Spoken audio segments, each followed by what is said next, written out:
usually, if anybody that does follow my blog will see that I usually deal with facts, very, very much on factual, things that only could be proven, things that I could bring absolute proofs and support for whenever I say something. And I do it for a very good reason, because since I am anonymous, people, I don't want them to trust my name. I want them to be able to look up for themselves. If they agree, if they disagree, I bring all the links. I show, here's where I get my information from. You tell me whether I'm wrong. And occasionally I am, but it's not too often. But tonight's a little different. Tonight, I'm not going to only talk about things that are hard facts. The subject tonight is miracles. The subject tonight is Nisim, that accompanied the rebirth of Israel. And when you look at them, and some of these are things you may have heard of before, a couple I don't think you have. It's really, when you put it all together in an aggregate, it's very difficult to look at the history of the past 100 years, even a little bit more, and not be overwhelmed with the, others could call it coincidence, but what really seems to be the hand of Hashem, the hand of God, guiding things. So I'm going to start it off with something that most people don't talk about, but it's something I pretty much have done some research on myself, but it actually stretches back to at least the 18th century. The earliest I saw this was about the 1750s. Way before Herzl, way before people started talking about Jewish nationalism. Obviously, we always say, L'shana Haba Yerushalayim, obviously we were always talking about going to Eretz Yisrael, but way before that, Christians in England and in the colonies and then the United States started bringing up the topic of the Jews going to Palestine, moving to Palestine. They called it the restoration of the Jews. And there are books and poems and lectures about this. That, again, starts from about the mid-1700s, and it goes on, and there's lots of them around the 1800s. Now, to be sure, this was not completely an altruistic thing. They wanted the Jews to go back to Palestine in order for them to realize their own messianic goals.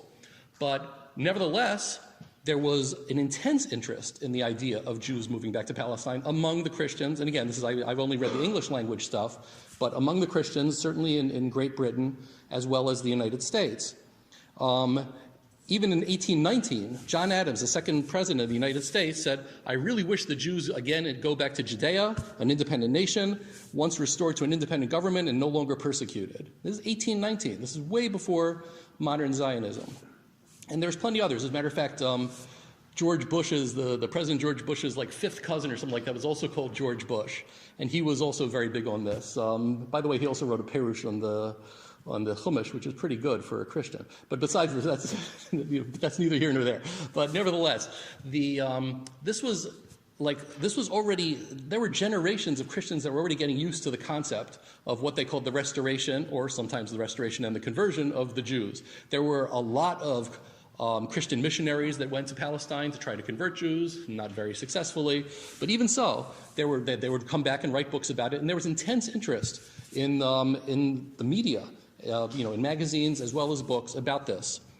And it happened even further later on in America. In 1891, there was a Christian clergyman named William Blackstone that he presented, along with a laundry list of really famous people from the time, a petition to President Benjamin Harrison, also asking for the restoration of Palestine to the Jewish people.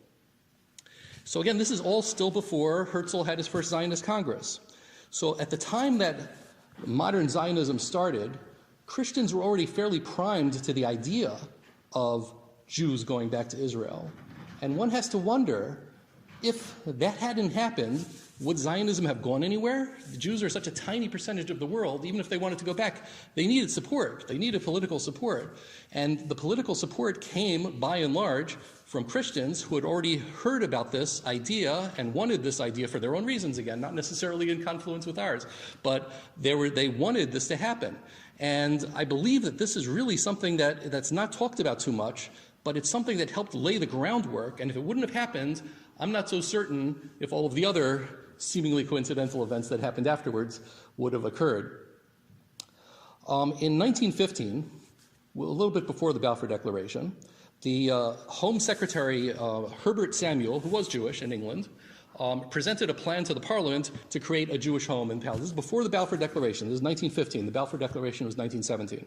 So 2 years before that, he created a petition to and he asked the parliament what they thought. There was only one enthusiastic member of Parliament, of the British Parliament, about this. That was Lloyd George, David Lloyd George. Who himself was a Christian Zionist. He was somebody who was very interested in the Jews going back to Israel. The prime minister at the time, whose name was H.H. Asquith, ridiculed the plan. And so did the other members of the cabinet. They thought this is ridiculous. What do we want to do with Palestine? We're not interested. What do we care about the Jews? It's all just a pipe dream. It's ridiculous. In 1916, the Prime Minister Asquith lost his position. One of the reasons is or the main reason actually, is because his mistress dumped him. But he pretty much lost all of his political interest in anything. And the person that succeeded him was Lloyd George, the Zionist. Then, when the Balfour Declaration actually came up with Chaim Weizmann and everything like that, he was enthusiastically for it. Winston Churchill was in the cabinet at that point, and as well as Balfour himself, were of course the Zionists. So it couldn't have happened a couple of years earlier, the Balfour Declaration. The Balfour Declaration was also strange because World War I wasn't over yet. Turkey was still, or the Ottoman Empire was still controlled a lot. There was no clear winner. The Great Britain didn't control, even though it looked like they were going to control Palestine. So it was interesting, again, in the timing that it happened to happen right then, that England was saying to the Jewish people, after we win, we're going to be giving it to you, which is a very strange thing that you would imagine a nation to do before, very premature, but they did it. So, and it was before the war ended. Now, again, I don't want to take away from the amazing work that the Zionists did after that in order to be able to concretize what was done at the Balfour Declaration. They went to all of the major Western nations, the United States, France, Germany, and not Germany, but the United States, France, and others, and tried to get them to sign on and make sure that they all agreed with the Balfour Declaration. And that culminated with the League of Nations plan in early 20s, saying that essentially made it as part of international law. But all of this was, again, kicked off because of the Balfour Declaration, which was kicked off because it happened to be that in that time period there was a Zionist prime minister in England, which was certainly not the prime minister before, and he lost his job in 1922. A different government took over, the conservative government took over. They were anti-Zionist.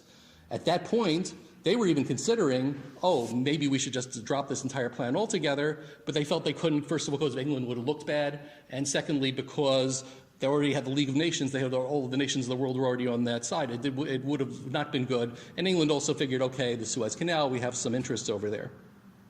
So, but the important point is there was only a small window of time in which the Balfour Declaration could have passed, and it happened in that small slice of time. The UN Partition Plan, we're jumping to 1947. It also came about in a very interesting slice of time. As you may or may not recall, the UN Partition Plan needed two-thirds of the nations, of the United Nations, of the voting nations, to be able to pass the idea of partitioning Palestine into a Jewish state and an Arab state. And there was huge fights beforehand of who's going to be doing what and stuff like that. But something that has practically never happened in history before and has not happened since happened right around that year of 1947.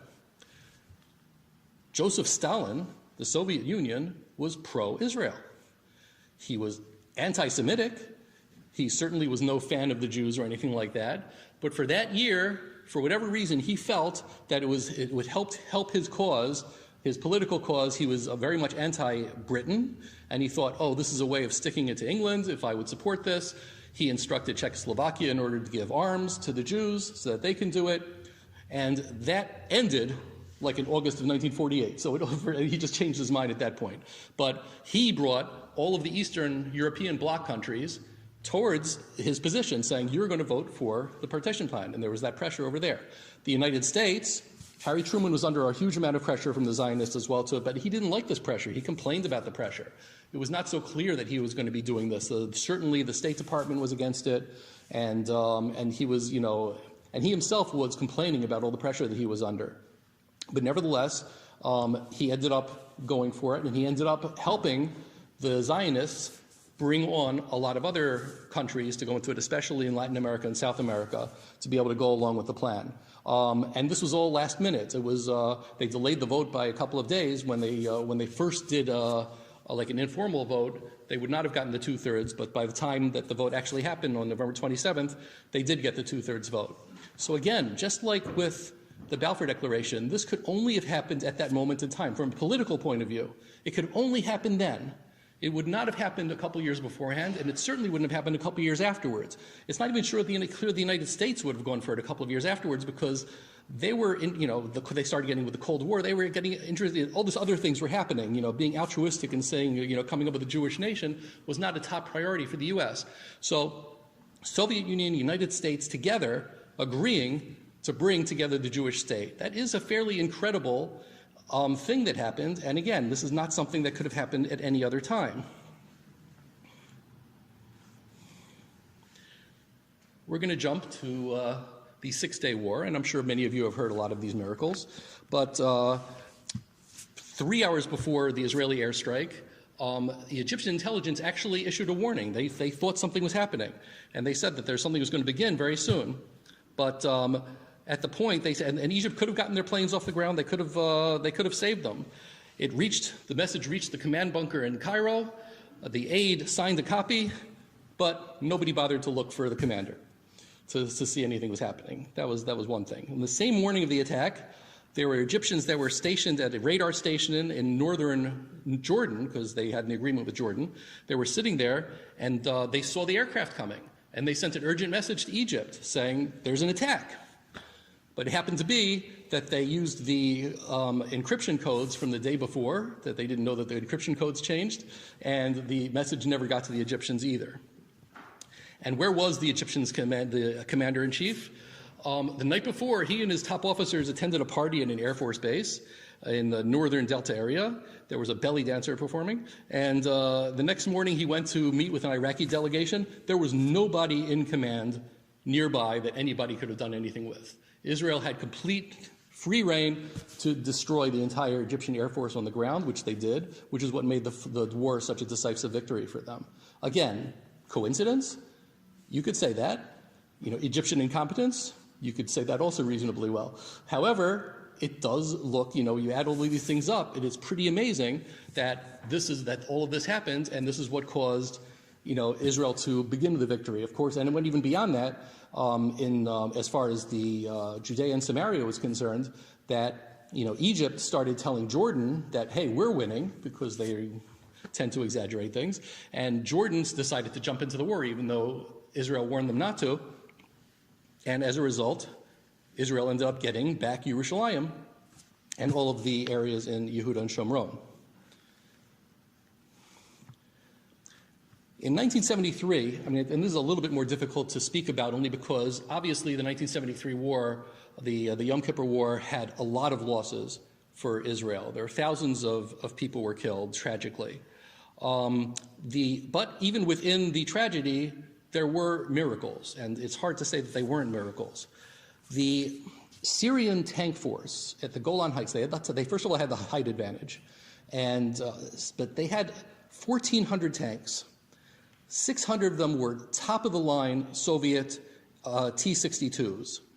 They had anti-tank weapons that Israel was not familiar with, so they could really destroy a lot of the Israeli tanks. They had anti-aircraft missiles. If Israel was trying to use air support, they were able to shoot down the Israelis. The Israelis didn't know about this either, so they lost a ton of planes. It was really bad. Israel had 170 tanks total versus 1,400 tanks. And again, Egypt had the high ground. If they would have overrun and gone past the Israeli positions, they would have had the entire country. They would have been over. There would have been nothing that Israel could have done about it. There were 3 fronts on the Syrian in the Syrian war, or the Syrian front.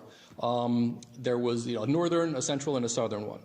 The northern front, Israel was down, and there was a huge amount of fighting, and the Israelis were, again, not to take anything away from them when I say anything, this is a miracle.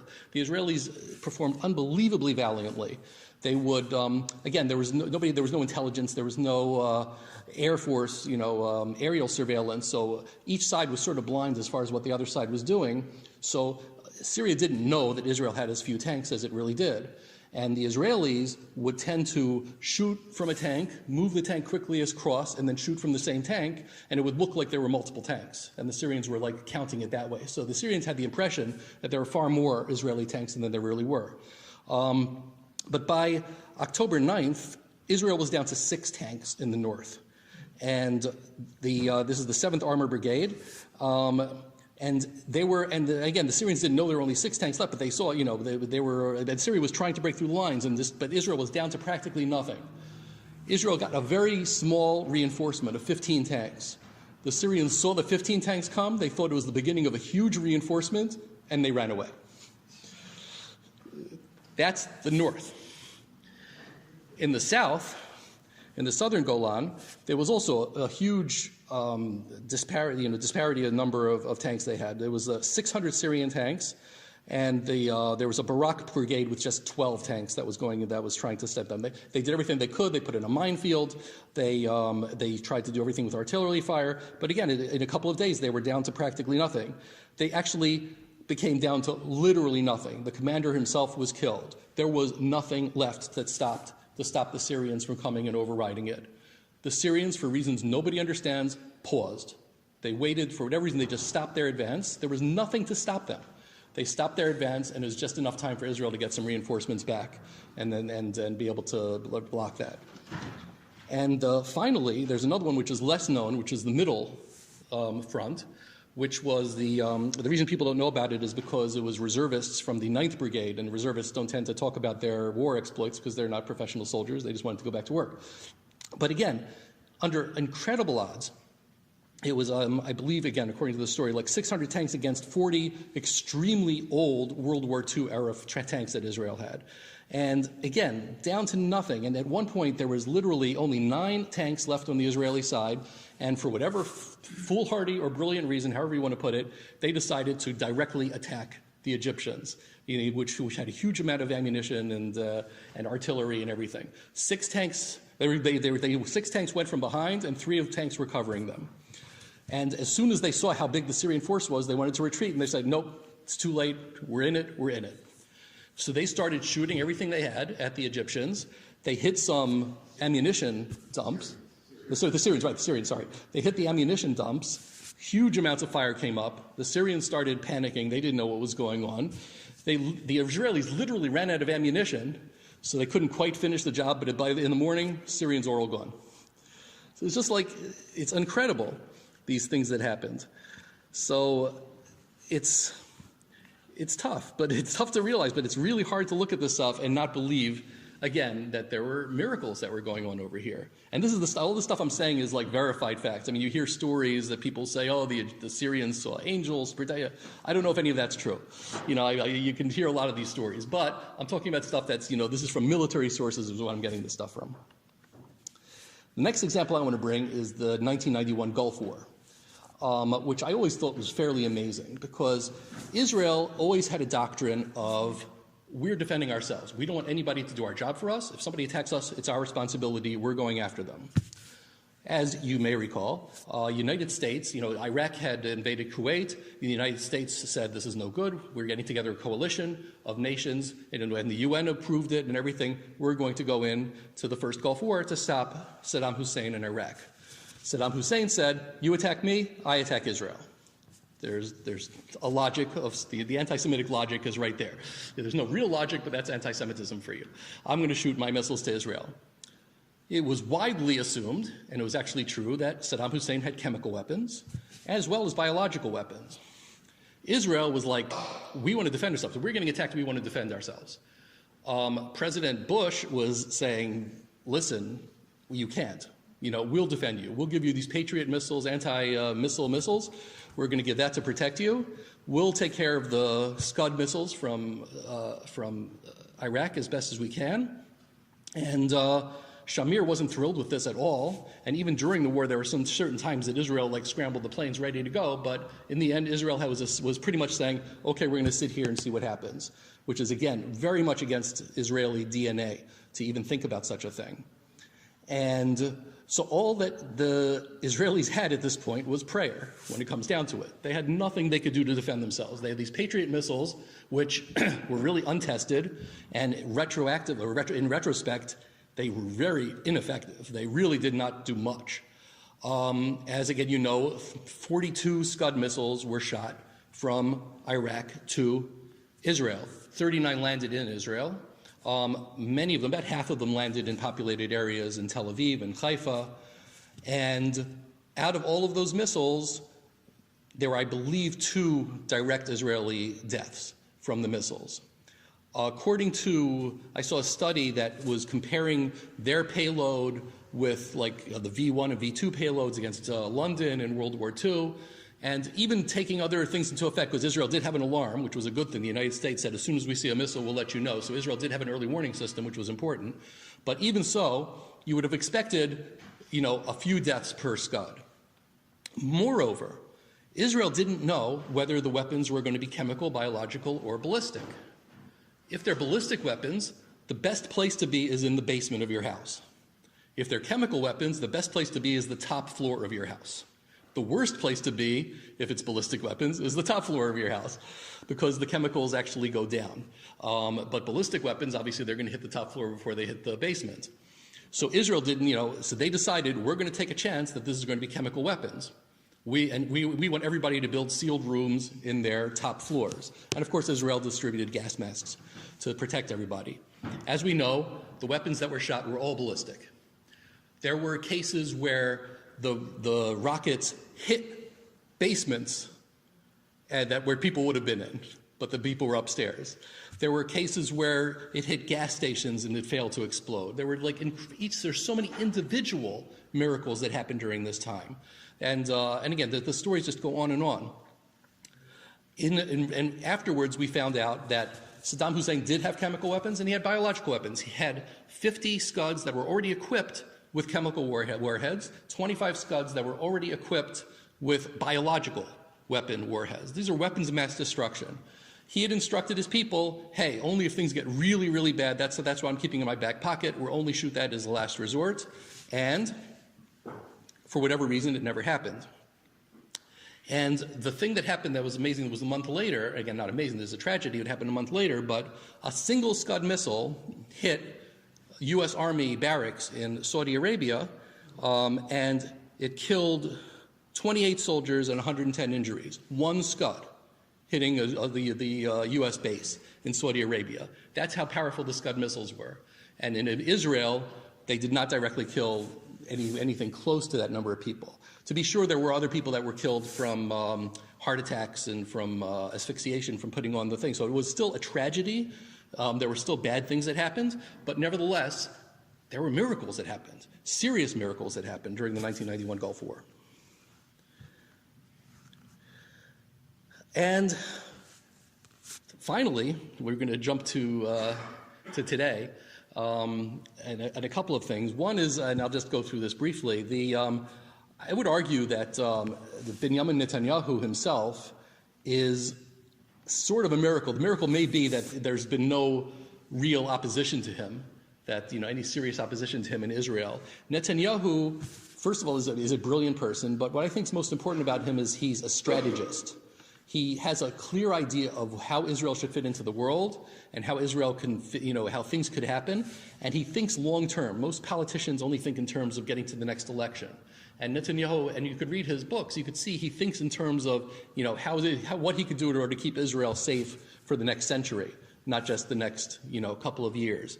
And somehow he manages to do that while being a politician, while winning the elections, while doing all these things. And again, the things he's done as far as helping the relationships with the Arab world, to ally them against Iran, the things that are happening with Bahrain, the United Arab Emirates. But not only that, just the brilliance of being friendly enough with Russia to be able to tell them, hey, we're going to attack Syria when we want to, even though you're the ones that are manning the anti-aircraft weapons. I mean, it's just like incredible statesmanship that he's been able to do that. And again, he's the right person at the right time.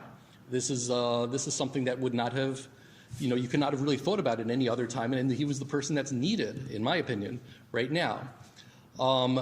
And finally, even more so, and again, it's hard to say if this is anything but something that is above or outside of what natural events would be, but the election of Donald Trump as well. For whatever else you might think about him, as far as how he is domestically or anything like that, the things he's done have been really incredible for Israel. There's certainly no other presidential candidate from 2016 or any other year, even though they promised to, none of them would have followed through with recognizing Jerusalem as the capital of Israel. None of them would have recognized the Golan. That wasn't even something Israel was even asking for. But he did. But it works out. It's incredible that he's done this, but it's destroyed the idea, up until now, from the time of Oslo, up until now, if you talk about every expert, and they're all experts, so many experts, every single one would say, we know what the final solution is going to be. It's going to be a two-state solution. You're going to be sharing Jerusalem. It's going to be this. It's going to be that. They all say the same thing. And Trump is like saying, I'm not listening to that. I think it should be a different way.